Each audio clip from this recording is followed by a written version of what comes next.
अस्सलाम वालेकुम। आज मैं बना रही हूँ चाइनीज़ पुलाव। चले रेसिपी स्टार्ट करते हैं। सबसे पहले मैं हाफ़ कप इसमें ऑयल शामिल करूँगी।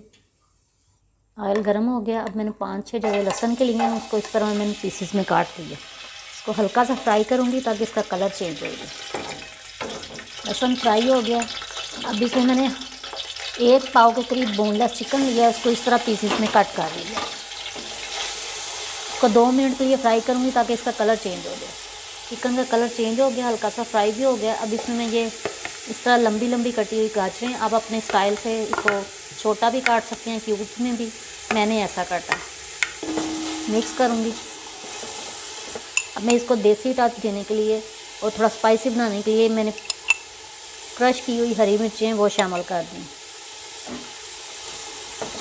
इससे इसका टेस्ट और ज़्यादा मज़े का आएगा। 1 टीस्पून मैंने इसमें काली मिर्च शामिल की है।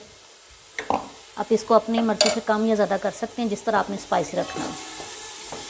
नमक मैं शामिल करूँगी। मैंने अलहदा से यखनी भी तैयार की है 2-3 हड्डियों से, उसमें भी मैंने नमक शामिल किया है। अब इसमें मैं थोड़ा शामिल करूँगी। बहुत ही मज़े के बनेंगे, आप इसको ज़रूर ट्राई करें।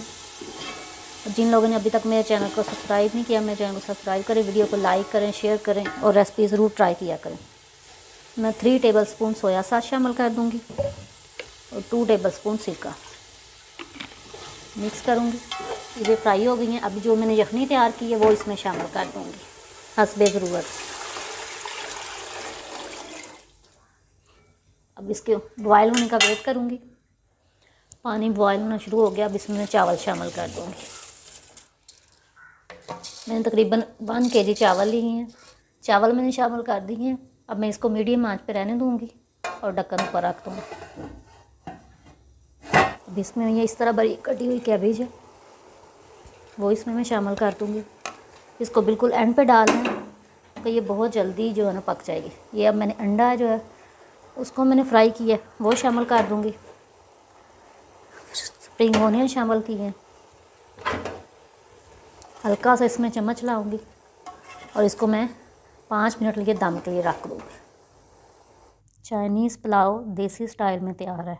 उम्मीद है आपको पसंद आएगा।